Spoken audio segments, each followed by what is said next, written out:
वारकरी म्हणत होते ज्ञानोबा आहे, तहान लागली तहान लागली तहान लागली. सगळे वारकरी निघाले.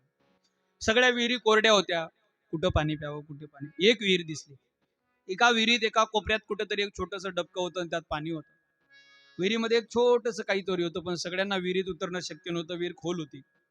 ज्ञानोबारांनी आपल्या सिद्धीने लगिमा सिद्धीने लहान झाले आणि ज्ञानोबाराय लगिमा सिद्धीने लहान होऊन खाली गेले. स्वतः पाणी पिले आणि सगळ्या वारकऱ्यांना पाणी घेऊन आले. सगळ्या वारकऱ्यांना पाणी घेऊन आले. पण नामदेवरायांना पाणी देतात. नामदेवराय म्हणतात आम्ही मी काही ज्ञानोबाराय पाणी पित नाही. या सिद्धीनं मिळालेलं पाणी आम्ही पित नाही, आम्ही भक्तीने मिळालेलं पाणी पितो. म्हणून माझा पांडुरंग परमात्मा इथं मला पाणी आणून देईल.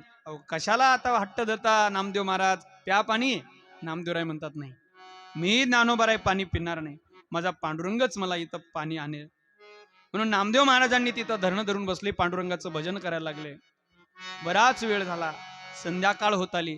पण संध्याकाळच्या वेळेला त्या विहिरीला एक सारांश रूपाने झरा फुटला आणि विहीर एवढी तुडुंब भरली की आज सुद्धा त्या विहिरीचं पाणी ओसंडून वाहताना दिसतंय. पंजाबमध्ये नामदेवजी का कुवा म्हणून एक स्थान आहे. कुवा शब्दाचा अर्थ विहीर होते. नामदेवजी का कुवा म्हणून एक स्थान आहे. आजही पंजाबमध्ये आजही गुरुद्वारा जो ग्रंथ आहे शीख लोकांचा, त्या गुरुद्वारा ग्रंथामध्ये नामदेवरांनी लिहिलेले बरीच काही पद आहेत. ते नामदेवरांना गुरु मानतात शीख लोक. आजही नामदेवरांची तिथं परंपरा सुरू आहे. आजही नामदासांची कीर्तन त्या ठिकाणी गुरुद्वाऱ्यामध्ये होतात. ही परंपरा आहे. तिथं त्या विहिरींना पाणी लावलं. ज्ञानोबाराय म्हटले नामदेव महाराज तुम्ही पाणी का पिलं नाही. नामदेव महाराज म्हणत होते ज्ञानोबाराय, मी जर पाणी पिलं असतं, तुम्ही आणलेलं पाणी मी पिलं असतं तर माझीच तहान भागली असती, माझीच तहान भागली असती. पण या सगळ्या पंचक्रोशीची तहान भागवायची होती म्हणून मी अनुष्ठान केलं आणि स्वतः पांडुरंग परमात्म्याने येऊन नामदेवरायांना पाणी पाजलं. हा नामदेवजी का कुवा म्हणून पुढे आहे. पुढे ते उत्तर हिंदुस्थानातील बद्रीनारायण केदारनाथला गेले. बद्रीनारायण आणि केदारनाथला गेले. या बद्रीनारायण केदारनाथाचंही महत्त्व मोठं आहे. मागे केदारला फार मोठा कंप आला होता. तर बद्री आज केदारनाथाचं मंदिर सुद्धा त्यावेळेस एका शिळेने वाचवलं. 2 वर्ष आधी फार मोठा विद्रोह झाला होता. तिकडची गावच्या गावं बर्फामध्ये वाहून गेली होती. त्या बर्फाच्या ढिगामध्ये संपली होती.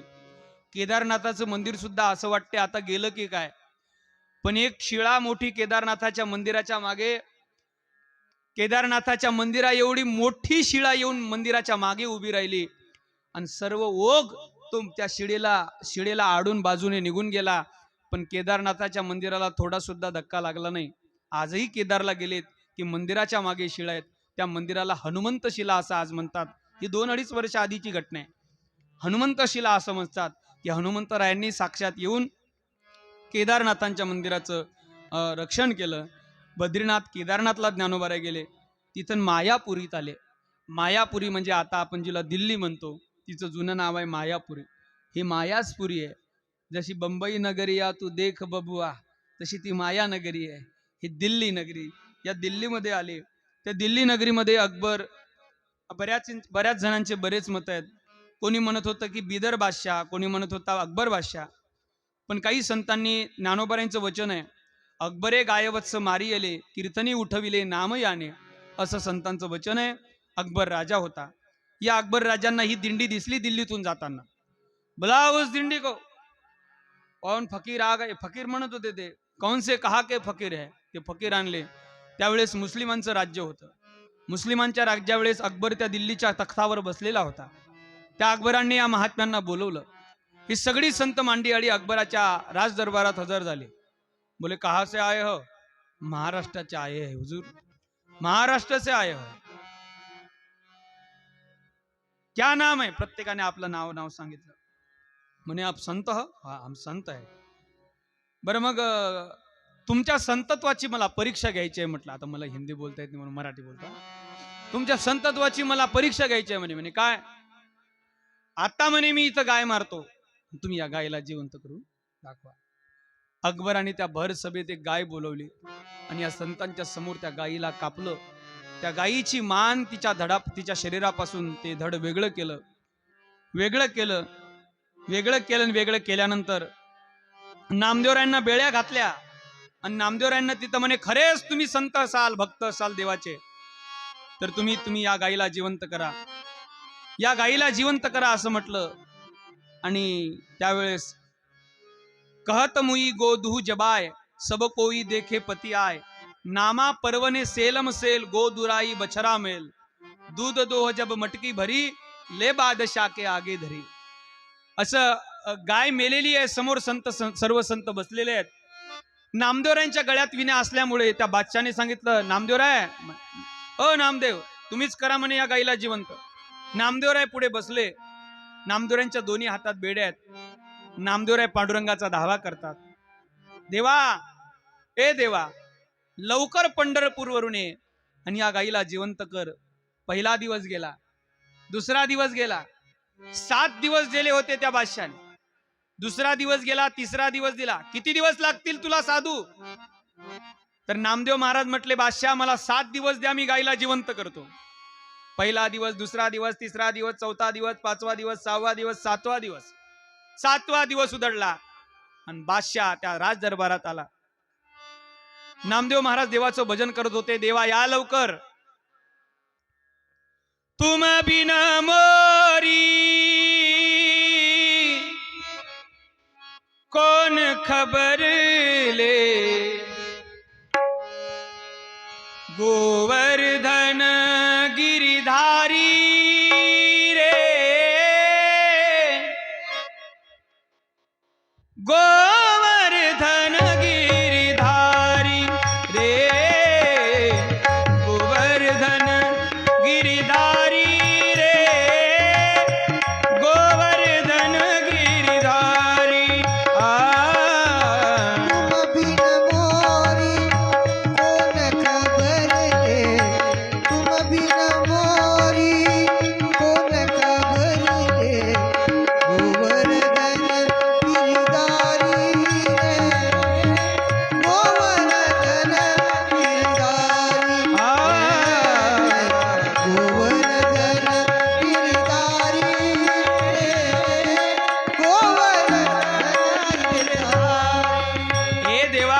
माय बापा, तुला तुझ्याशिवाय मला कोण आहे?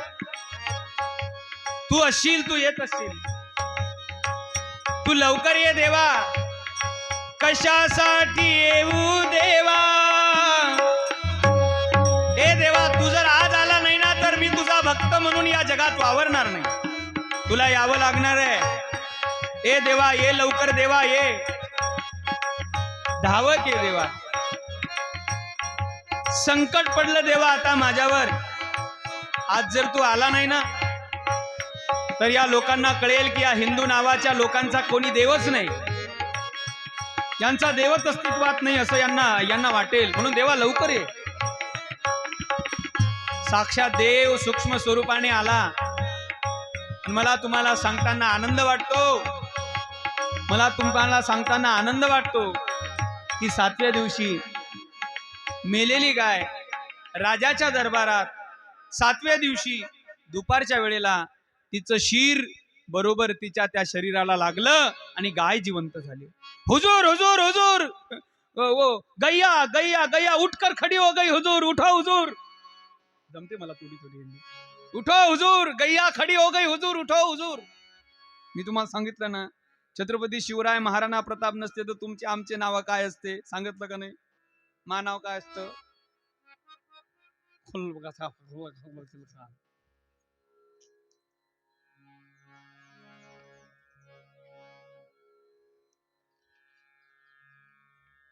गाय उठून उभी राहिली. नामदेवरायांनी देवाला नमस्कार केले. नामदेवराय देवासोबत बोलत होते. संतांनाच देव दिसत होते, त्या यवनांना म्लेच्छांना दिसत नव्हते. देवा देवा, फार वेळ केलीस, 7 दिवस लावले. मला वाटलं येशील पहिल्याच दिवशी. नामा, तुझा माझ्यावर विश्वास नव्हता, मी तर पहिल्या मिनिटात येत होतो. म्हणे कसं? तूच म्हटला राजाला 7 दिवस द्या. तू जर 1 दिवस मागितला असता तर मला यावं लागलं असतं. तूच 7 दिवस मागितले. बरं जाऊ द्या, माझं चुकलं. मग तूच म्हटलं आता येऊ का? या देवा. गेले देव. तिथं सांगितलं, दूध दोह जब मटकी भरी, ले बादशाह के आगे आगे वधरी, नामा परवने सेलम सेल. काही हिंदीत अभंग आहेत नामदेवरायांचे. नामदेवरांनी त्या गाईचं दूध काढलं आणि बादशाच्या हातात दिलं. बादशाह महल में जाय और घटकी घट लागी जाय, काजी मुल्ला बिनती फरमाय, बक्षीस हिंदू में तेरी गाय. आता बक्षीस द्यायची होती, तर बक्षिसामध्ये काय दिलं माहिती आहे का? ही गायच तुम्हाला बक्षीस घेऊन जा. नामदेवरांनी काय घेतली? नामा कहे सुनो बादशाह, यह खुजपतिया मुझे दिखाए, इस पतिया का यह प्रमाण, साससील चालो सुलतान. असं आम्हाला काहीतरी आता पत्र द्या की तुमचं आम्हाला कोणी त्रास देणार नाही आता इथून पुढे तीर्थयात्रा करताना, असं पत्र दिलं. पण बादशाहने माझ्या भक्ताची फजिती केली आणि नेमके संत पुढे निघाले. थोडे समोर गेले की एक मोठा साप निघाला.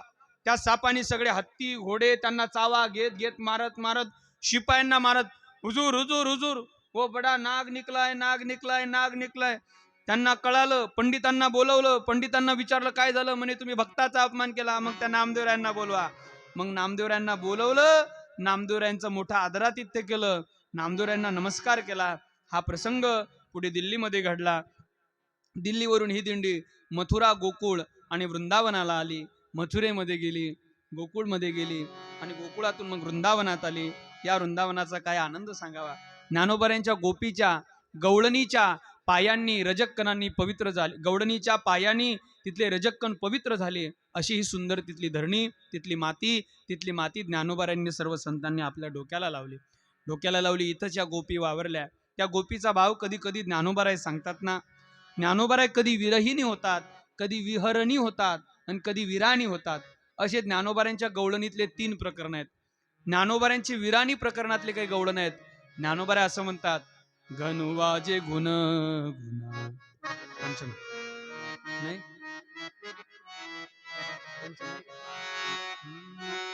गनुवाजे गुण गुण वारा बाहेरून जुना, भवतार कुहाकाना वेगी भेटवा का, चांदवो चांदणी चापे वो चंदनू. ज्ञानोबाराय म्हणतात, देवकी नंदनु विनू आनु नावडे ओ, चांदवो चांदणी चापे वो चंदनू. मला काही नको, मला देव पाहिजे. त्या गवळणीची अवस्था वृंदावनला गेल्यानंतर ज्ञानोबारायांना कळाली. सुमनाची शेज शीतळवनिकी, तुम्ही मला देव द्या, पण देव नाही दिलं. तुम्ही मला सुमनाची शेज म्हणजे फुलं अंतरलेली गादी जरी तुम्ही मला दिली तरी मला ती देवाशिवाय आवडणार नाही. ती मला पोळे आगी सारिखी वेगी विझवा का, चांदवो चांदणी चापे वो चंदनू. देवाशिवाय फुलं सुद्धा मला अग्नीसारखे वाटतात. पुढे तुम्ही गात सासुस्वरे, तुम्ही गात सासुस्वरे, ऐकोने दावी उत्तरे, कोकिळेवर जावे तुम्ही बाईयानो. मला कोकिळीचं गाणं सुद्धा आवडत नाही, म्हणून मला देवाला भेटवा. देवकी नंदनुवीन आनु नावडे ओ, चांदवो चांदणी चापे वो चंदनू. ज्ञानोबारायांच्या अशा अनेक आपल्याला गवळणी पाहायला मिळतील, ज्या गोपी भावातल्या आहेत. ज्ञानोबाराय वृंदावनला गेले, गोपींची तिथली अवस्था त्यांनी पाहिली आणि त्यानंतर ज्ञानोबाराय पुढे काशीत प्रवेश करणार आहेत. पण त्याआधी एक सिद्धांतकर्त्यांनी सिद्धांत असं म्हटलं. काय केलं महाराष्ट्रातल्या संतांनी, नाही का? काही लोकांचं मत आहे, काय केलं महाराष्ट्रातल्या संतांनी? बाबा, संतांनी महाराष्ट्रभर संत फिरले. इको कमी करा, बोलत असताना. महाराष्ट्रभर संत फिरले. संतांनी महाराष्ट्र नाहीच, पूर्ण भारत भ्रमण केलं आणि भारत भ्रमण करून सांप्रदायाची भगवी त्वचा का तिन्ही लोकावर निरी उभारिला ध्वज, तिही लोकावरी ऐसी चराचरी कीर्ती ज्याची, ते हे निवृत्तीनाथ ज्ञानेश्वर सोपान मुक्ताबाई ज्ञान जिप्ती कळा. म्हणून ही दिंडी पुढे काशीत आली. वृंदावनवरून काशी जवळ आहे. ही काशीमध्ये दिंडी आली. अयोध्येच्या ट्रिपमध्ये ज्यांना ज्यांना यायचंय त्यांना हे काशीचं दर्शन होणार आहे. परत काशीमध्ये आले. काशीमध्ये भगवान भोलेनाथांचं तिथे त्यांनी दर्शन केलं. साक्षात भोलेनाथ त्यांना भेटायला आले. अभंग आहे नामदेवरायांचा. नामदेवरायांनी ती कथा पाहिली नाही का. ज्ञानोबाचा हात प्रेमे धरी विश्वनाथ ऐसे बोलत चालत दोघे आले गंगेआत. नामदेवराय म्हणतात ज्ञानोबारायांचा स्वतः हात काशीच्या विश्वेश्वर भगवान परमात्म्यानी शिवेवर धरला आणि सांगितलं चला गंगेत. गंगा आहे काशीला. ऐसे बोलत चालत ज्ञानोबाराय आणि भगवान विश्वेश्वर बोलत होते. दोघे आले गंगेआत. ज्ञानोबाचे पायी मिठी घाली गंगाबाई. ज्ञानोबाराय आले. ज्ञानोबाराय आल्यानंतर गंगा मातेला आनंद झाला. ज्ञानोबाराय दूरच होते पण गंगेला उचंबडा आला आणि गंगेनी आपल्या आपल्या आपल्या आपल्या जलाने ज्ञानोबारायांच्या चरणाला मिठी घेतली. ती मिठी गंगा मैया सोडतच नव्हती. मग नामदेवराय म्हणाले नामा म्हणे सोडाबाई ज्ञानदेव सर्वा ठाई ऐसे बोलत चालत दोघे आले गंगेआत. नामदेवराय म्हणतात नामा म्हणे ए गंगा माते हे मैया साहेब सोडा आता. ज्ञानोबाराय सगळीकडे नामा म्हणे सोडाबाई ज्ञानदेव सर्वा ठाई असे झाले. आणि काशीला संत आले. तिकडे काशीला वारकऱ्यांनाच कापडी म्हणण्याची पद्धत आहे. विश्वेश्वराच्या पूजा अभिषेक केला सर्व संतांनी. ज्ञानोबारायांचा अभंगच आहे त्या पूजा अभिषेकाचा. सांगायला वेळ कमी आहे म्हणून थोडं पुढे धावत धावत चालतो. आधी आत्मा ज्योतिर्लिंगा लांबी येला गटू स्थावरिले माया वस्त्रलिंगावरी प्रविष्टू तपन नामध्वनी इंद्रिया केले सपाटू हळूहळू गळती गळे गळू लागली सकळे उच्चारिता कृष्ण नाम बेने पडिजे गडकाळे. दळ दळ दळ दळ दुळू दुळू दुळू दुळू दळ दळ दळ दळ दुळू दुळू दुळू दुळू. शिवनामाने काय होतं संत सांगतात. शिवनाम घेतल्याने काय होतं. दड दड दड दड दुडू दुडू दुडू दुडू. तुम्ही म्हणाले दड दड दड दड दुड दुड दुड काय आहे. काळ पडतो काळ शिवनामाने. दड दड दड दड दड दड दुड दुड दुड दुड दुड दुड दड दड दड दड दड दड दुड दुड दुड दुड दुड दुड दड दड दड दड दड दड दुड दुड दुड दुड दुड दुड. फळ सुटला कडी काळा कापडिया रे. फळ सुटला कापडिया रे. फळ सुटला कडी काळा कापडिया रे. कापडिया रे. शिवनाम शीतळ मुखी सेविपा कापडिया रे. शिवनाम शीतळ मुखी सेविपा कापडिया रे.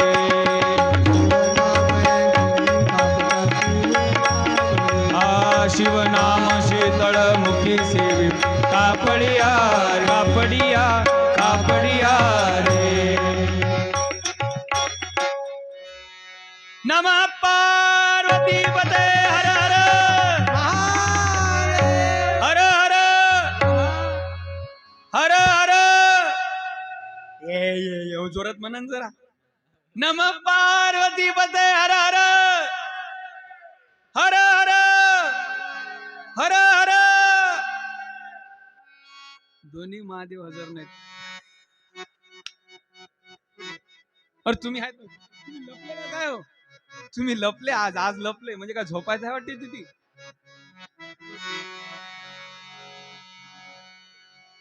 ज्ञानोबारांनी भोलेनाथांचा गजर केला. सगळ्यांनी नमः पार्वती पते हर हर महादेव. शिवनामामध्ये सामर्थ्य आहे. आपल्याला जर आपलं मरण चांगलं करायचं असेल तर एक मंत्र आहे. फार सुंदर मंत्र आहे. ओम त्र्यंबकम यजामहे सुगंधिम पुष्टिवर्धनम उर्वारुकमिव बंधनात् मृत्योर्मुक्षीयमामृता. यम हात नाही लावू शकत हा मंत्र. यम आला यम थांबा. तुम्हाला ना कोटीतली एक गोष्ट सांगतो. तुम्हाला जर पुढे यम असं म्हणतात माणसाला मरताना यम दिसतो. पण यम पाप्याला दिसतो. कारण पुण्यवानाला यम नाही घ्यायला येत, विष्णुदूत घ्यायला येतात. पण तुम्हाला यम दिसलाच तर हा मंत्र पाठ करून ठेवा. ओम त्र्यंबकम यजामहे सुगंधिम पुष्टिवर्धनम उर्वारुकमिव बंधनात मृत्योर्मुक्षी यमामृतात. काशीची आठवण झाली. दिनकर पाटील, काशीची आठवण झाली. तुमचा मुलगा काशीलाच ना? काय नाव?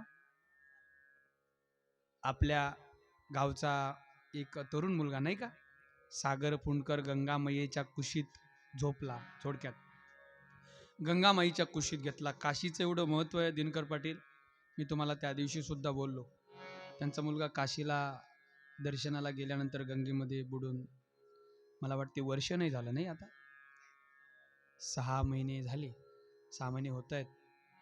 तर काशीमध्ये मरणाचं एक असं गणित आहे. काशीत मरणात मुक्ती आहे. काही लोक मरण यावं म्हणून काशीत राहतात म्हातारपणी, आणि काशीत मेल्यानंतर जो मनुष्य काशीत मरतो, तो काशीत मेलेला व्यक्ती, त्याच्या कानात भगवान विश्वेश्वर तारक मंत्र सांगतात आणि तो तारक मंत्रच त्याचा उद्धार करतो. दिनकर पाटील, काळजी करू नका. तुमच्या मुलाची मुक्ती भगवान भोलेनाथांनीच केली. हे काशीचं आणखीनही एक महत्व आहे. म्हणून आपल्या गावातला एक व्यक्ती, काशीत लोक मरायसाठी जातात. तुम्ही पहा, काही काशीत प्रेत जाळायला आणतात लोक. कारण का? तर तारक मंत्राचा तिथं उपदेश आहे. मला जर माहीत असतं ना तुमच्या मुलाची बॉडी तुम्ही इकडे आणली, मी तुम्हाला आणूच दिली नसती. कारण काशीचं महत्व फार आहे. पण चला असू द्या, त्याचं मरण तिथे झालं तर ते गोड आहे. म्हणून काशीत मरणात मुक्ती, काशीत गेल्याने मुक्ती मिळते, म्हणून असं काशीचं महत्व आहे.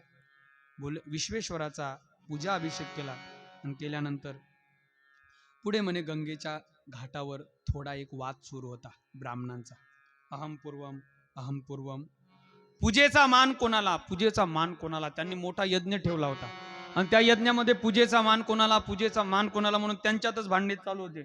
मग त्यांनी असं ठरवलं, म्हणे आपण एक करू.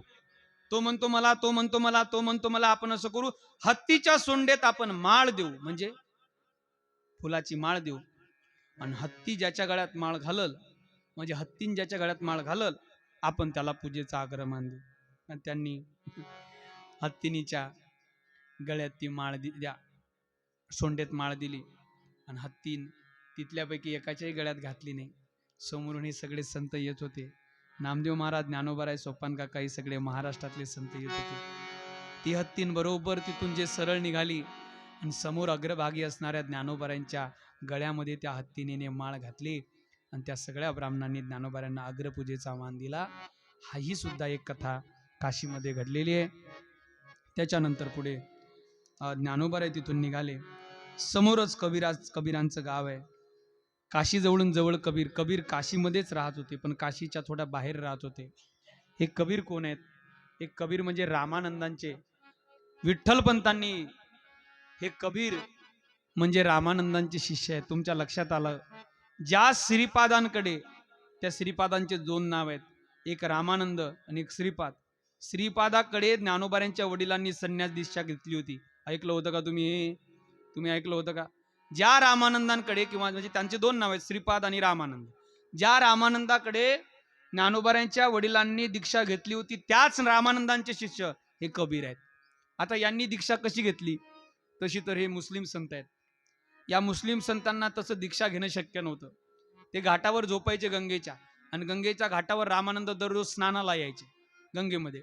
येताना हे घाटावर एक दिवस झोपलेले असताना यांची पाय, रामानंदांचे पाय त्यांना समोर दिसलंच नाही. कबीराला लागले, ते पडणार होते. अरे रे, राम राम राम राम राम राम राम राम, ते राम राम म्हटलं, आणि कबीरांनी त्यांचे राम नाम, हा राम मला उपदेशच यांनी केला म्हणून तो उपदेश ग्रहण केला. ते रामानंदांचे शिष्य कबीर आहेत. त्या कबीराच्या घरची एक मोठी घटना आहे. कबीर गृहस्थी संत आहेत आणि त्यांचा एक मुलगा आहे, कमाल नावाचा मुलगा आहे. ही सगळी दिंडी कबीरांच्या घरी गेली आणि कबीरांनी सांगितलं, ज्ञानोबाराय, माझ्या घरी भोजन करा. मुस्लिम संत आहेत कबीर, जरा मला बोलू द्या या व्यासपीठावरून. मुस्लिम संत आहेत कबीर. आम्हाला मुस्लिमांचा तिटकारा नाही, आम्हाला तुमच्या गळ्यात माळ नाही याचा तिटकारा आहे. आम्हाला कोण्याही जातीचा आणि कोण्याही धर्माचा असू द्या, पण आमच्या संप्रदायाप्रमाणे, आमच्या धर्माप्रमाणे जर अनुकरण करत असेल तर आम्ही सख्या भावाप्रमाणे त्याला ताटात जेवू घालू. तुम्ही जर गाईचं मांस खात असाल तर आम्ही तुमचा स्वीकार करणार नाही, द्या सोडून. कबीरदासजी एक संत आहेत. कबीरदासजी हे निर्वैर संत आहेत. कबीरदांच्याकडे भोजनाची तयारी झाली. नामा ज्ञानदेव दे कोणी नयनी, नमस्कार घातले साष्टांग चरणी. कबीराशी आनंद वाटला, मनी प्रेमी करुणी भेटला. जैसा अपमानिला अतिथी, ने सुकृताची संपत्ती. म्हणून काय करावं आता? घरात तर काहीच नाही. कबीरांची परिस्थिती अशी साधी आपल्यासारखी. कबीरांची परिस्थिती अशी एकदम सामान्य परिस्थिती. जेवायला काय करायचं? हरपाला सारखं काहीच नाही घरी. आता काय करायचं? संध्याकाळची वेळ झाली. संध्याकाळी संत आले. काय करायचं? आपल्याला तर कोणी उधार देत नाही. आधीच उधारी आपल्यावर लय आहे. मग आता काय करायचं? मग कमाल जो त्यांचा मुलगा होता, कमाल सांगितलं, बाबा काळजी करू नका रे, आता तर रात्र झाली रे कमाला. काय करायचं? पण संत जर घरून विनमुख गेले तर सुकृत नेतील. काय करायचं? बाबा काळजी करू नका, चोरी करू चोरी. पोरग काय म्हणते बापाले? चोरी कर चोरी. बाप म्हणते काय पा काही काही लोकांच्या घरी एक बोलू का जरा, काही काही लोकांच्या घरी एक गुंठा जमीन नाही पण त्याच्या घरात 2 क्विंटल कापूस असते. समजलं का? मी घरी जाऊ?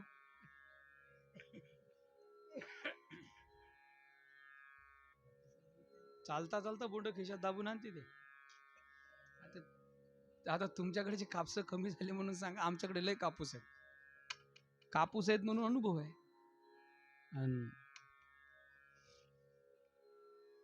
चोरी करायची. चोरी कुठं? वाण्याच्या दुकानात. वाण्याच्या दुकानात चोरी करायची. काय केलं यायनं माहिती आहे? झोपू दिले. वाणी झोपला होता म्हणून वाण्याच्या दुकानाला पाडलं एक छिद्र भिंतीला, आणि त्या भिंतीतून बरोबर कबीराने आपल्या त्या लहान लेकराला कमालाला आत पाठवलं. कमालानं डाळ, पीठ, तांदूळ, गोड, तूप सगळ्या वस्तू काढून दिल्या.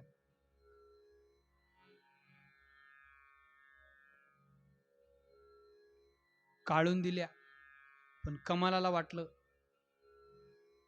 आपण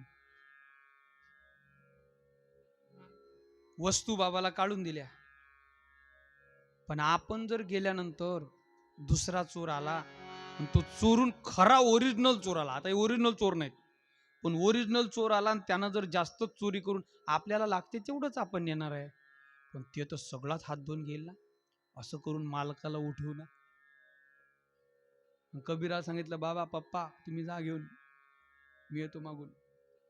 त्या मालकाला वाण्याला उठवलं तो उठला. हे पळत सुटले, पण पडता पडता पडता त्यांनी पहिले 2 पाय असे घातले त्या छिद्रात बाहेर निघायला, आणि त्यांची मान राहिली बाहेर. नाही माफ करा, मान घातली बाहेर आणि ते मागे पाय राहिले. ते पाय ते वाण्याने गच्च धरले, आणि कबीर म्हणतात, अरे नी कबीर इकडून ओढतात आणि तिकडून तो वाणी ओढतो, इकडून कबीर ओढतात तिकडून वाणी ओढतो. कमाल म्हणतो, बाबा आता मी बाहेर कोण आहे हे त्याला माहित नाही, फक्त त्याला शरीरच दिसते, पण त्याला मुंडको कोणाचं आहे माहित नाही. आता जर तुम्ही मला इथं सोडलं तर संत उपवाशी जातात. एक काम करा, आपण जो भीत कोरायला येळा आणला होता ना, तो माझ्या मानेवर मारा आणि माझी मान कापून घरी घेऊन जा. सकाळपर्यंत कोणालाच मेळ लागणार नाही. महाराज संत घरी जेवावे म्हणून आपल्या प्राणाचं बलिदान देणारे संत आहेत. कबीर महाराजांचा मुलगा. एक सुंदर पद आहे त्या कबीरदासजींच्या मुलाचं. तू काया नगर का सौदागर, तुझे अपने वतन को जाना है, तू काया नगर का सौदागर.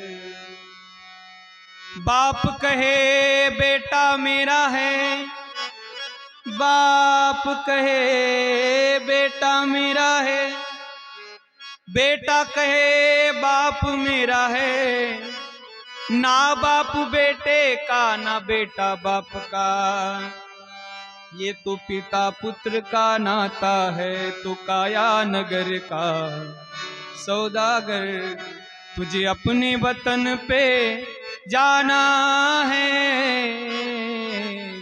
तू काया नगर का सौदागर. माँ कहे माँ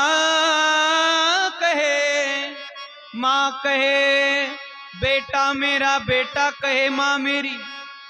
ना ना माँ बेटे की, ना बेटा माँ का, ये तो जन्म देने का नाता है। तू काया नगर का सौदागर, तुझे अपने वतन को जाना है। हे कमालांचा अभंग आहे. सास कहे जमाई मेरा है, माफ करा, ससुरा कहे जमाई मेरा है, जमाई कहे ससुर मेरे है। ना जमाई ससुरे का, ना ससुर जमाई का, ये तो बेटी देने का नाता है। तो काया नगर का सौदागर. शेवटी कमाल म्हणतात.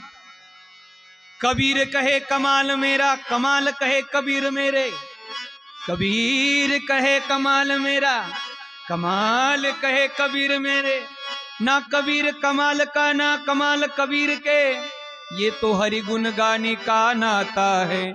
तो काया नगर का सौदागर, तुझे अपने वतन को जाना है। तो काया नगर का सौदागर, तुझे अपने वतन पे जाना है। तो काया नगर का सौदागर, तुझे अपने वतन को जाना है। तो काया नगर का सौदागर. तू या शरीरात जन्माला आलेला एक प्रवासी आहेस. तुझे अपने वतन पे जाना है. तू काया नगर का सौदागर. बाबा न्या माझं धड ना, न्या माझं शिर कापून. एकाही मिनिटाचा विलंब न करता कबीराने आपल्या हातातला इळा घेतला आणि त्याच्या मानेवर मारला. एका हातात मान आहे, एका हातामध्ये ते साहित्य घेऊन कबीरदासजी निघाले. कबीरदासजी मागच्या दरवाजाने गेले. पत्नीला सांगितलं, अगं हे कर, स्वयंपाकाची तयारी कर. स्वयंपाकाची तयारी करायला पत्नीला गेली, पण पत्नी म्हणायला लागली, आपला कमाल कुठे आहे? अगं हे बघ कमालाचं शिर. शिर पाहिल्यानंतर ती पत्नी रडायला लागली, म्हणायला लागली, मालक हे काय? काळजी करू नको, संत आपल्या घरून विनमुख जाता कामा नये, याचा विचार नंतर करू. एका पातेल्याच्या खाली ते शिर, कमालाचं शिर त्यांनी झाकून ठेवलं. संत जेवलेत, मुक्काम झाला आणि सकाळच्या वेळेला संत उठलेत. गावात बोबाटाप झाला. अरे वाण्याच्या दुकानात चोरी झाली, वाण्याच्या दुकानात चोरी झाली, वाण्याच्या दुकानात चोरी झाली. हे संत रस्त्याने निघाले होते, तिथं गर्दी होती. विचार करत होते, कोणाचं हे शरीर आहे, कोणाचं शरीर आहे, पण याची मान कुठे आहे? मग तेवढ्यात विचार केला, अरे हे तर कबीरदासजांच्या कमाल नावाच्या मुलाचं शरीर आहे. कबीराच्या मुलाने चोरी केली, चोरी नाही केली, असा प्रसंग सांगतात. ते शरीर असं भिंतीला लावून टेकवलं होतं आणि ते संत पुढे आले. मला सांगताना तुम्हाला आनंद होतो. मेलेला कमालाचा मुलगा संतांना जवळून संत गेले, त्या संतांच्या शरीराच्या हवेची झुळूक त्याच्या अंगाला लागली आणि संतांना पाहिल्या त्या मुलाला वरचं शीर नसताना सुद्धा त्याने दोन्ही हात संतांना जोडलेत. संतांना दोन्ही हात जसे जोडले तसे ज्ञानोबाराय म्हणायला लागले, कोण आहे? कबीरदास म्हणतात, माऊली हा माझाच मुलगा आहे. रात्री हा प्रसंग घडला. शीर कुठे आहे? घरी आहे, आणा. मग शीर त्याच्या त्या शरीरावर ठेवलं आणि त्याचं शीर जसच्या तसं त्या ठिकाणी झालं. हे जेवढं बोलायला सोपं आहे तेवढं करायला अवघड आहे. मात्र हे शीर कमालाचं व्यवस्थित झालं. नंतर त्या कबीराचं अन्न घेऊन ही सर्व मंडळी, कबीर आणि ज्ञानेश्वरांचा संवाद आहे. पुढे ही मंडळी अयोध्येला गेली. अयोध्येचं आता वर्णन काय करता? अनाथम तत् विदेत्वित्वम गया श्राद्धम चदितकम तदर्थम तू गया पिंडो मया दत्तो विधानत तत्कथम नैव मुक्तोसी मायाश्चर्यमिदम महत गया श्राद्धान्न मुक्तिश दुपायो ना परितस्वत. आपल्या आईवडील गयेला आले होते, म्हणून गयेला त्या आईवडिलांनी त्रिवेणी संगमात तिथं ज्ञानोबाराय मुक्ताबाईंना आठवण झाली. त्याचे अश्रू अनावर झाले. त्यांनी वडिलांच्या नावाने पिंडदान केलं. गयेवरून ते गंगासागरला गेले. गंगासागरवरून आता ते थेट गंगासागरच्या वरून ते रामटेकला आले. आता हे रामटेक कुठे आहे?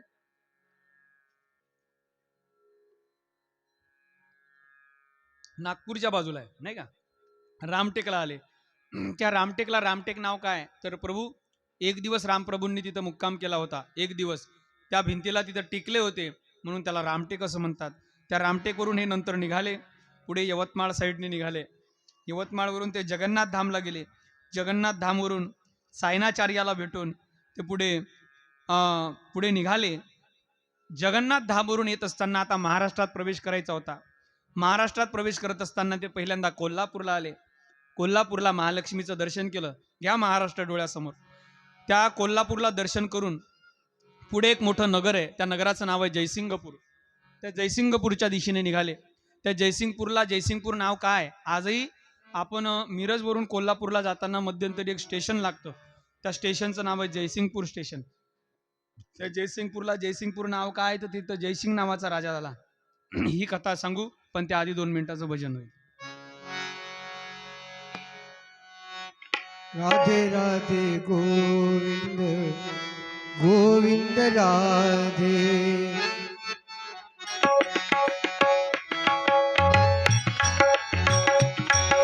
राधे राधे गोविंद गोविंद राधे. राधे राधे गोविंद गोविंद राधे.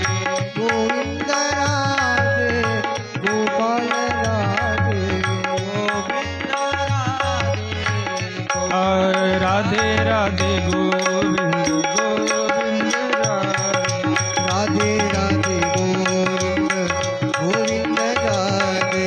राधे राधे गोविंद राधे. श्री ज्ञानेश्वर महाराज की जय. जयसिंगपूरला आले. त्या जयसिंगपूरची अशी एक कथा आहे. त्या जयसिंगपूरला जयसिंग नावाचा राजा राहत होता. त्या राजाचं असं आहे, त्याला एक राणी होती. त्या राणीला मुलीच व्हायच्या. तिला 9 मुली झाल्या. राजाला वाटायचं एखादा वारस आपल्या राजकारभारासाठी आपल्याला मुलगा म्हणून पाहिजे, पण त्याला 9 मुली झाल्या. आणि 10व्या वेळेस त्याची राणी गर्भवती राहिली. म्हणून गर्भवती राहिल्यानंतर त्याने सांगितलं राणीला, राणी साहेब, यावेळेस जर पोरग झालं नाही तर तुमचा शिरच्छेद करेल. आता 9 मुली झाल्या. ते मला वाटते कोणीतरी महाराजांनी आपल्या कीर्तनात सांगितलं मुली.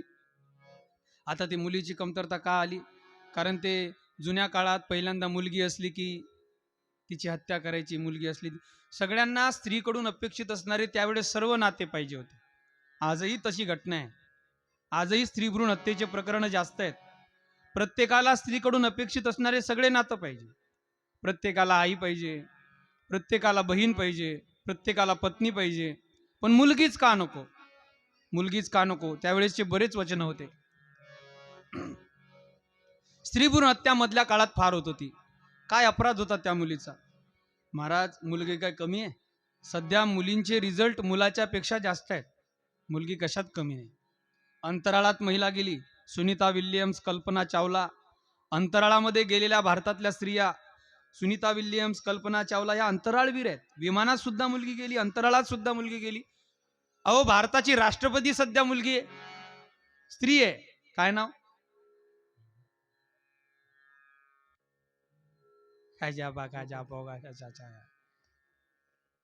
प्रतिभाताई जुन्या झाल्या आता. द्रौपदी मुर्मू या भारताच्या राष्ट्रपती आहेत आता. मुरमुरे नाही हो, द्रौपदी मुर्मू हो, दिनकर पाटील. द्रौपदी मुर्मू, मुरमुरेच म्हणले तुम्ही. काय राजा, तुम्ही काय नाश्ता पाहिजे वाटते. द्रौपदी मुर्मू. मुलगी का नको? काय काय त्या मुलीचा अपराध होता? ती मुलगी म्हणायची, आई अगं, तुझ्या वंशाला दिवा पाहिजे ना. जसा तुझ्या वंशाला दिवा आवश्यक आहे, तशी मला पंथी म्हणून तरी जागा दे. नाही, 9 महिने 9 दिवसाने झाली जग बघण्याची घाई. वंशाच्या दिव्या पायी नको पंथी विजवू आई. वंशाच्या दिव्या पायी नको पंथी विजवू आई. ए आई, उद्या तू गर्भ परीक्षण करण्यासाठी जाणार आहे, मला माहित आहे. हा, वंशाच्या दिव्या पायी नको पंथी विजवू आई. वंशाच्या दिव्या पायी नको पंथी विजवू आई. उद्या तुझ्या गर्भाची ग चाचणी होणार ग. तुझ्या गर्भाची ग चाचणी होणार ग. मुलगी आहे म्हणून सारे नाक मुरडणार ग. मुलगी आहे म्हणून सारे नाक मुरडणार. माझ्या चिमू चमकल्या कानाला, हो हो माझ्या चमकल्या कानाला, तुझी कुजबुज ऐकू येई, वंशाच्या दिव्या पायी नको पंथी विजवूआ, वंशाच्या दिव्या पायी नको पंथी विजवूआ. आई मला जन्म दे, तू जर मला जन्म नाही दिला तर सांग ना आई मला. ती गर्भातली मुलगी त्या आईला कदाचित म्हणत असेल, सांग ना आई मला कोण वाचवणार, तुझ्या विना जन्मासी मला कोण घालणार, दुनियेचा रंग मला कोण दाखवणार, तुझ्या विना जन्मासी मला कोण घालणार. आई मला जन्म दे ना, मी एक करेल ना आई. होईन मी मोठी शिकून शहाणी, होईन मी मोठी शिकून शहाणी, मारेन भरारी पाखरी होऊनी, जाईन दूर दूर दूर बाबा रडणार, तुझ्या विना जन्मासी मला कोण घालणार. आई तुला मुलगा आवडतो, मुलालाच प्राधान्य देतात लोक, राहू दे माझ्यासाठी नाही, पण माझ्या भावाला एक बहीण म्हणून तरी मला जन्म दे. राखी पौर्णिमेचा येईल ग सण, माझ्या ग दादाला राख्या बांधेन दोन दोन, कुंकवाचा टिळा कपाडी लावणार, तुझ्या विना जन्मासी मला कोण घालणार.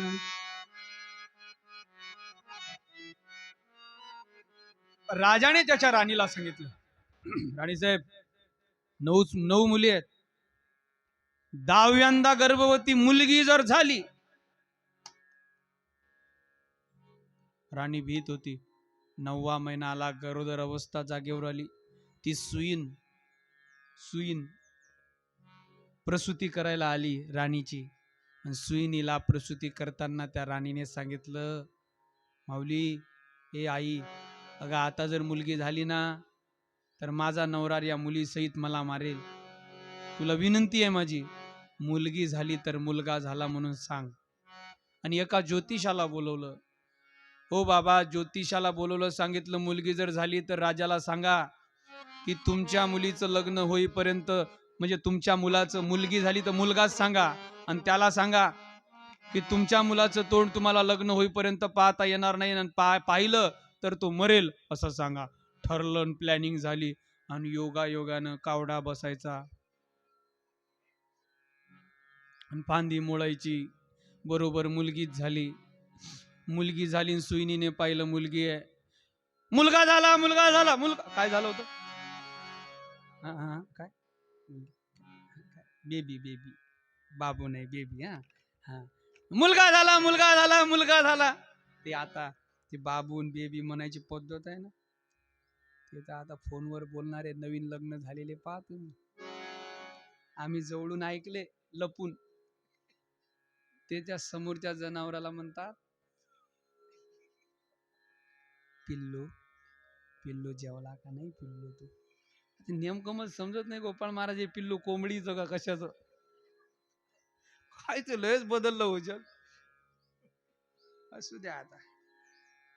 मैं तेरे बिना जी नहीं सकता म्हणते चैनवड. आणि मग काय झालं?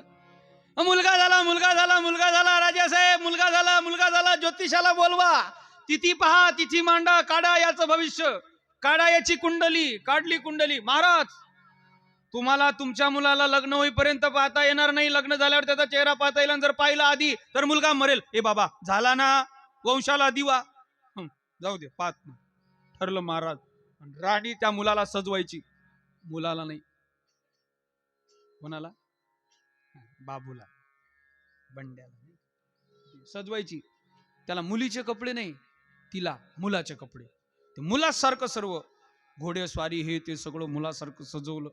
आणि मग वय वाढत वाढत वाढत वाढत वाढत उपवर झाली, लग्नासाठी योग्य. पण मग ती मोठी झाल्यावर आईने राणीने सांगितलं की बाई अशी गोष्ट आहे, तू मुलासारखंच राहत जाय. तू जर पोरगी यायचे समजलं तर तो बाप तुला मारून टाकील. नाही का, असं आहे ना आपल्या भाषेत बोललेलं बरं असतं. तो बाप तुला मारून टाकील, तू असं करू नको. ठरलं. लग्नासाठी स्थळ पाहायला राजा गेला आणि चांगल्या एका राजाची कन्या आपल्या मुलगी म्हणून असणाऱ्या मुलासाठी पसंत केली. आणि लग्न लागलं. मुलाच्या ड्रेसवर मुलीसारखा पण मुलगीच पण मुलगा दाखवणारा लग्न लागलं. कोणाचं? मुलीचं आणि मुलीचं लग्न लागलं. अक्षदा फेकल्या आणि घरी आले. देवपूजा झाली. झाल्यानंतर एकांतवासामध्ये असताना आता त्या मुलीला वाटलं, मुलगी स्वरूप मुलगा म्हणून असणाऱ्या त्या मुलीला वाटलं, आता जर बिंग फुटलं तर राजा आपल्या आईला मारेल, आपल्या आई सहित सुईनला मारल आणि ज्योतिषाला मारल. असं करायचं काय? आपल्या जगण्यात अर्थ नाही. ज्याच्या घरी जन्माला आलो तो आपला मुलगी म्हणून स्वीकार करायला तयार नाही. आता जाऊ द्या, या शरीराची काही गरजच नाही, आत्महत्या करायला निघाली. मुलाचा ड्रेस आहे, गोळ्याला टाच मारली, राजवाड्यातून खाली उतरली, घोड्यावर बसली, एक दोर घेतला हातात, निघाली फाशी घ्यायची. निघाली जयसिंगपूर, कोल्हापूर वरून ही दिंडी येत होती. जयसिंगपूरच्या जंगलात गेली. गेल्यानंतर फास लावला झाडाला. नेमकाच फास गळ्यात लावणार तेवढ्यात विठोबा रखमाईचं भजन करत करत ही दिंडी येत होती. कोणती? ही दिंडी येत होती कोल्हापूर वरून जयसिंगपूरला. ही दिंडी येता येता ती दिंडी आली ना, आल्यानंतर तिला वाटलं आता आपण तर मरणारच, आपण संतांचं दर्शन करून मरू. ती मुलगी स्वरूप मुलाचे कपडे घातलेली ती मुलगी ज्ञानोबरांच्या दर्शनाला गेली आणि ज्ञानोबरांचं दर्शन घेतलं, डोकं टेकवलं. ज्ञानोबरांनी हात धरले, उठवलं. आपण म्हणतो ना, नाही का, उठ बाळ्या. ज्ञानोबा म्हटले, उठ बाळा, उठ उठ उठ बाळ्या, उठ उठ, काय करतोस, उठ उठ उठ असं म्हटलं. ती पोरगी म्हणे, ज्ञानोबा मी बाळ्या नाही, मी बाळी आहे. ज्ञानोबा म्हटलं, आम्ही बोललेलं कधी खोटं नसतं. आणि सांगितलं, बाबा आजपासून तू मुलगी नाहीस, तू मुलगाच आहेस. आणि ज्ञानोबारांनी त्याच्या शरीरामध्ये बदल केला. पुढे प्रमाणही आहेत, जिही निमित्र मात्रे देह पालटिला, स्त्रीचा तो केला पुरुष उभा. स्त्रीला सुद्धा पुरुष करण्याचं सामर्थ्य संतात आहे. ही दिंडी पुढे चालत चालत त्या जयसिंगपूर जवळ कराड आहे. आता हे कराड कोणतं आहे तुम्हाला माहित आहे? सांगा बरं. मी कराडवर येणार होतोय, कोणाकोणाला सांगितलं होतं? एकाच्या डोक्यात नाही. चाकणला महिपती रावाची मुलगी कराडच्या रामराया नावाच्या राजाला दिली होती. बरोबर, रामराजाला दिली होती. मुलगी सात्विक होती, पण राजा देवाला न मानणारा होता. ज्ञानोबारांनी त्याला वचन दिलं होतं महिपतीला की तुमच्या जावयाला मी सात्विक करूनच येतो. ही घटना आज घडणार होती. कराडला संगम आहे, कृष्णा आणि कोयना नदीचा संगम आहे. त्या संगमावर आम्ही स्नान केलं. तिथं कराडकरांचा मोठा आहे. आमचे गुरुजी त्याच गावचे आहेत. जे गाव कराड आहे, बंडाता त्या कराडकर म्हणून, ते त्याच कराडचे आहेत. आणि कराड तालुका आहे. एकेकाळी 5 वर्ष कराडचा एक मुख्यमंत्री सुद्धा या महाराष्ट्राला मिळालेला आहे, पृथ्वीराज चव्हाण म्हणून, जे काँग्रेसकडून होते. चला असू द्या. ही कराड नगरी इतिहासात्मक नगरी आहे. यशवंतराव चव्हाण, महाराष्ट्राचे पहिले मुख्यमंत्री यशवंतराव चव्हाण हे कराडचे आहेत. महाराष्ट्राचे पहिले गृहमंत्री बाळासाहेब, लोकनेते बाळासाहेब देसाई हे सुद्धा कराडचे आहेत. आणि महाराष्ट्राचे आणखीन एक कोणीतरी मंत्री आहेत, हे महाराष्ट्राचं पहिलं विधिमंडळ बसलं होतं, ते कराडचं आहे. म्हणून या कराडमध्ये दिंडी आली. कृष्णा कोयनेच्या वाळवंटात बसली. वाळवंट मोठा होता, त्या वाळवंटात ताळं ठोकले, ती बसली, मुक्काम झाला. आणि दौंडी पिटली गावात. दौंडी पिटणाऱ्याने आज संध्याकाळी ठीक 8 वाजता हरिभक्त परायण संत शिरोमणी नामदेवराय, ज्यांना देव बोलतो, ज्यांच्या हातातून जेवतो, अशा महाराजांचं कीर्तन होणार आहे. हो, आमच्या ज्या देव नाही जेवत तरी आमच्या कीर्तनाला गर्दी असते. नामदेवराच्या कीर्तनाला किती गर्दी. हे गर्दीच्या गर्दी. पण ती जी राणी होती म्हणजे त्या महिपतीची मुलगी आणि या रामराजाची कराडच्या राजाची जी पत्नी आहे, जिचं नाव आहे सीता, सीता नाव आहे तिचं. तर ती सीता म्हणे तिला जाव वाटत होतं, ती सात्विक होती, एक मुलगा होता छोटासा. पण जाऊ कसं, मी जर कीर्तनाला गेली तर काय होईल, पण न राहता चोरून लपून कीर्तनाला गेली, नामदेव महाराजचं कीर्तन ऐकलं, ज्ञानोबाऱ्यांचं दर्शन केलं, ज्ञानोबाऱ्यांच्या पुढे रडली. ज्ञानोबाऱ्यांना सगळं माहीत होतं. ती म्हणायला लागली, माऊली मी महिपती रावांची मुलगी आहे, तुम्ही चाकणला गेला होतात माझ्या आईवडिलांच्या घरी, मी त्यांची मुलगी आहे. माझी एक विनंती आहे तुम्हाला, माझा मुलगा, तुम्ही काही करू शकता, तुम्ही स्त्रीचा पुरुष भिंत चालू शकता, रेडा बोलू शकता, माझा पती नास्तिक आहे, त्याला आस्तिक करा, त्याला कीर्तन देव धर्म आवडत नाही. ठीक आहे म्हणे, काळजी करू नकोस, होईल म्हणे सगळं सरळ. घरी गेली, पण तिचं मन बैचेन होतं, तिला वाटत होतं संत आपल्या घरी आले पाहिजे, त्या नगरीचा राजा आपला पती आहे आणि आपल्या घरी महान संत आले नाहीत, आपण अभागी आहे, असं म्हणत म्हणत असा हा प्रसंग घडत होता. आणि तेवढ्यात सकाळ होत होती, थोडी थोडी सकाळ झाली आणि सकाळच्या वेळेला ही दिंडी निघणार. आता ज्ञानोबारे निघले की काय म्हणून तिला चिंता वाटत होती. मी तुम्हाला मला सांगताना तुम्हाला थोडंसं कुतूहल वाटेल की त्या कराडची जी सीताबाई नावाची रामराजाची पत्नी आहे, तिने काय केलं, आपल्या एकुलत्या एक मुलाला, त्यावेळेस हिरकणी नावाचं एक विष होतं, ते विष आपल्या पोराला पाजलं, जे जहाल विष होतं ते विष आपल्या पोराला पाजलं आणि पोरगा मेला. मुलगा मेला, राजेसाहेब तुमचा मुलगा मेला, राजेसाहेब तुमचा मुलगा मेला. कळू दिलं नाही मी विष पाजलं म्हणून. रडायला लागली सीताबाई. सीताबाई म्हणत होती, घ्या तुमचंच हे पाप आहे, गावात संत आले, संतांना मानत नाही, देवाला मानत नाही म्हणून मुलगा मेला. अगं यात काय दोष आहे, संतांना मानत नाही, देवाला मानत नाही, नाही नाही नाही नाही म्हणे, पहा म्हणे माझा मुलगा मेला, मला काही करा, माझा मुलगा जिवंत करून पाहिजे, माझा मुलगा जिवंत करून पाहिजे, बोलवा तुम्ही त्या संताला, ते त्याला जिवंत करू शकतात, संत काही करून माझ्या घरी आले पाहिजे, ही सीताबाईची इच्छा होती. आणि तेवढ्यात सगळ्या राजदरबारासहित तो रामराजा ज्ञानोबाऱ्यांच्या पुढे गेला. माऊली तुम्ही माझ्या घरी चला, माझ्या घरी तुम्हाला विनंती आहे. घरी गेला आणि गेल्यानंतर सांगितलं नाही मुलगा गेलेला आहे, राजाने पूजन केलं आणि पूजन केल्यानंतर सीताबाई आली आणि ज्ञानोबाऱ्यांच्या हळूच कानात म्हणजे, ज्ञानोबाराय मी तुम्ही माझ्या घरी यावी म्हणून अशी अशी घटना केली, माझ्या एकुलत्या एक मुलाच्या मुखामध्ये मी विष टाकलं, माझा मुलगा मेलाय, आणा त्याला. ज्ञानोबाऱ्यांच्या मांडीवर ठेवलं आणि ज्ञानोबाऱ्यांनी त्याच्या चेहऱ्यावरून हात फिरवला. जसं झोपेतून लहान लेकरू जागी व्हावं तसं सीताबाईचा मुलगा जिवंत झाला. ही घटना सुद्धा त्या कराडला घडली. कराडवरून ही दिंडी पुढे मजल दरमजल करत करत सासवडला आली. माफ करा, त्या सासवडच्या आधी सुद्धा एक जेजुरी गाव लागतं. जेजुरी गाव आहे सासवडच्या आधी, जेजुरी गाव आहे. पुण्यातून निघलं की एक पहिले गाव लागतं सासवड, नंतर वाल्ले, नंतर जेजुरी. जेजुरी, आता या जेजुरीची काय सांगावं नाही का, या जेजुरीची महती तर आमचं संत सांगतातच ना.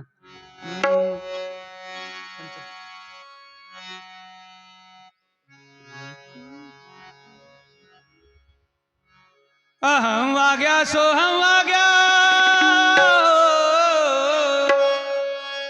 अहम वाग्या सोहम वाग्या, प्रेम नगरावारी, सावधोनी भजनी लागा, देव करा कैवारी,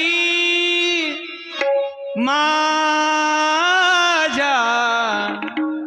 मल्हारीची वारी, मल्हारीची वारी,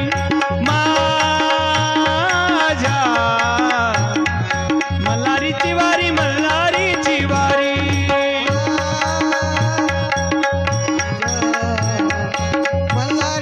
मल्हारीची वारी, माझ्या मल्हारीची वारी, मल्हारीची वारी,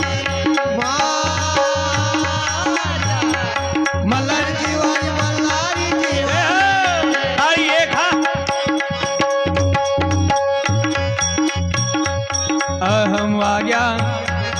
अहम वाग्या सोहम वाग्या, प्रेम नगरावारी, सावध होनी भजनी लागा, देव करा कैवारी, वारी मल्हारीची वारी, मल्हारीची वारी, वारी मल्हारीची वारी, मल्हारीची वारी,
वर्धमान कोटे तुझे वर्धमान कोटे हे लटिगन बोलू आम्ही वर्धमान कोटे वर्धमान कोटे पिंगा गे बाई पिंगा गे बाई पिंगा टाळी टाळी हा. पिंगा गे बाई पिंगा गे बाई पिंगा पिंगा गे बाई पिंगा गे बाई पिंगा पिंगा गे बाई पिंगा गे बाई पिंगा अवघा अवघा अवघा डांगडे धिंगा गे अवघा डांगडे धिंगा गे अवघा डांगडे धिंगा गे डांगडे धिंगा गे अवघा करुणी उचित हो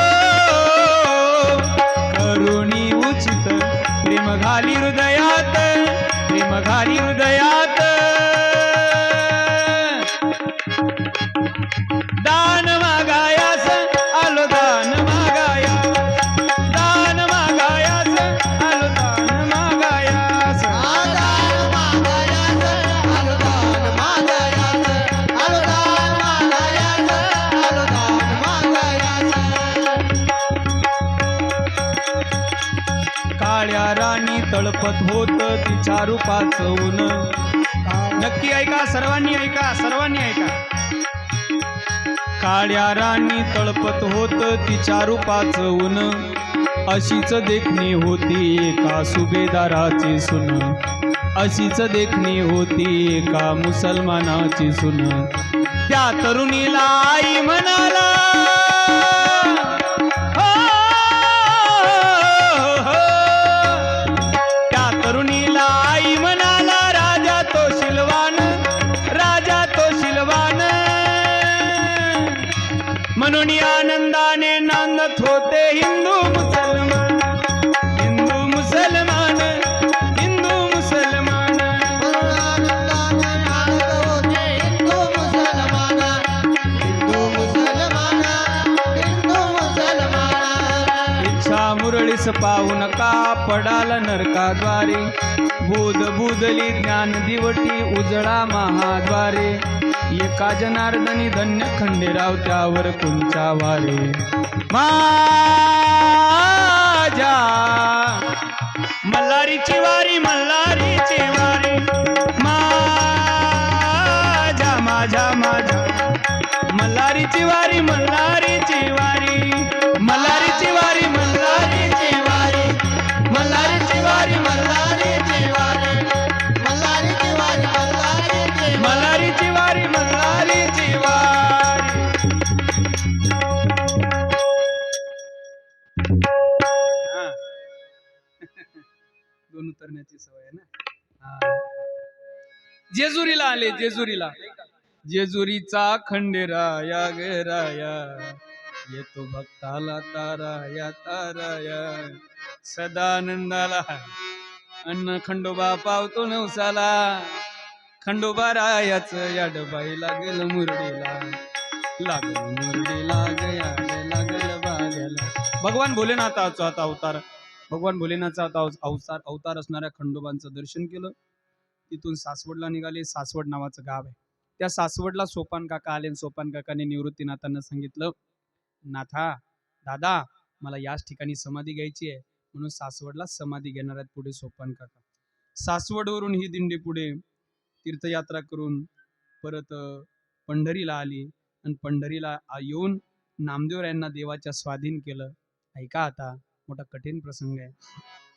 नामदेवरायाला देवाच्या स्वाधीन केलं. मायबाप नामदेवरायांना सांगितलं, देवा हा तुझा भक्त फार गोड आहे.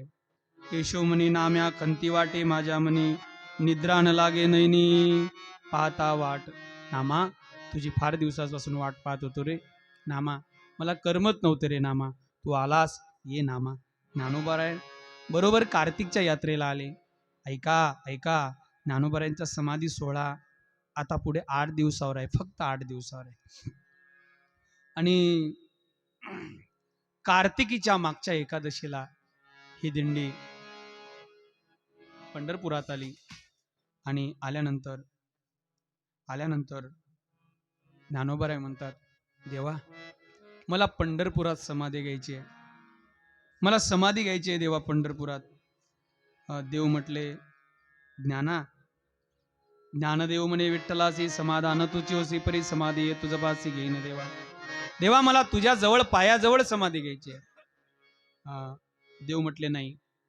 देव म्हटले कार्तिक माशी शुद्ध एकादशी पंढरी यात्रा होईल सरीसी दुसरी कृष्ण पक्षी तुझं निर्धारिसी नित्य स्नानासी दिदली असे. देवा सुद्धा स्वार्थी आहे. देवाला वाटलं ज्ञानोबारांची समाधी जर इथं झाली तर माझं महत्व कमी होईल, म्हणून देवाने सांगितलं ज्ञाना तू अलंकापूरला समाधी घे. आता तो बोलण्यातला भाग आहे, पण ज्ञानोबारांनी जिथं 107 वेळेस समाधी घेतली होती आणि आता 108व्या वेळेस समाधी घेणार होते ते ठिकाण अलंकापूरचं होतं. ज्ञाना तू इथला सोहळा कर आणि संतांना घेऊन आळंदीला चल. ज्ञानोबारांची समाधी काळ ठरलेला आहे.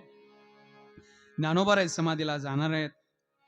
पौर्णिमा झाली आणि पंढरपूरचा काला झाला. सगळी पंढरीचा पोहा आला अलंकापुरी.